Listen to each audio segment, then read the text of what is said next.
નાણાં ધીરધારના લાયસન્સનો ગેરઉપયોગ કરી ફરિયાદી પાસેથી વધુ વ્યાજ વસૂલ કરવા ફરિયાદીને જાનથી મારી નાખવાની ધમકી આપી બળજબરીથી રૂપિયા કઢાવી લેનાર ઇસમને પકડી પાડી કાયદેસરની કાર્યવાહી કરતી ઉધના પોલીસ. સુરત શહેરના પોલીસ કમિશનર શ્રી અનુપમસિંહ ગહેલોત સાહેબ તથા ખાસ police commissioner Shri Wabang Jamir sector 1 સાહેબ તથા નાયબ police commissioner Shri Bhagirathsinh Gadhvi zone 2 સાહેબ તથા નાયબ police commissioner Shri Chirag Patel C division સાહેબનાઓએ વ્યાજખોર ઇસમો સામે કડક પગલાં લઈ કાયદેસરની કાર્યવાહી કરવા સારું સૂચના આપેલ. આ કામના આરોપી સંદીપ સુરેશભાઈ પાટીલ નાઓ જે નાણાં ધીરધારનું લાયસન્સ ધરાવતા હોય જેમાં સરકારી ધારા ધોરણ મુજબ શરાફી 1.5%ના દરે વ્યાજ વસૂલ કરવાનું હોય છે, પરંતુ તેઓ નાણાં ધીરધારનું લાયસન્સ ધરાવતા હોય જેનો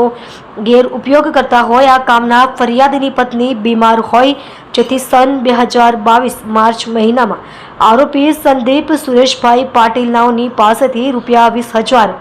વ્યાજ લીધેલ, જેના બદલામાં દર મહિને 3,900ના 8 હપ્તા પેટે ચૂકવી આપવા જણાવેલ, જેના ફરિયાદી પાસેથી બળજબરીથી રૂપિયા 81,600 કઢાવી લીધેલ હોય તેમ છતાં રૂપિયા 1,04,000 બાકી ચૂકવવાના કહી ફરિયાદીને જાનથી મારી નાખવાની ધમકી આપી ગુનો આચરેલ હોય, જે અંગે ફરિયાદીએ આપેલ ફરિયાદ દાખલ કરવામાં આવેલ છે. ઉપરોક્ત સૂચના અનુસંધાને police inspector Shri S.N. Desai સાહેબ તથા surveillance police sub inspector Shri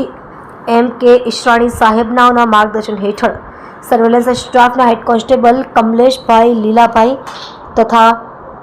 head constable ચિરાગભાઈ પિત્તંબરભાઈ નાઓએ આરોપી સંદીપ સુરેશભાઈ પાટીલ ઉંમર વર્ષ 34 ધંધો ફાઇનાન્સ રહે પ્લોટ નંબર 333 સુખીનગર અમરદીપ મેડિકલની ગલીમાં બમરોલી રોડ પાંડેસરા સુરત મૂળ ગામ દોગર તાલુકો સહાદા જિલ્લો નંદુરબાર મહારાષ્ટ્રનાને પકડી પાડી સારી અને પ્રશંસનીય કામગીરી કરેલ છે.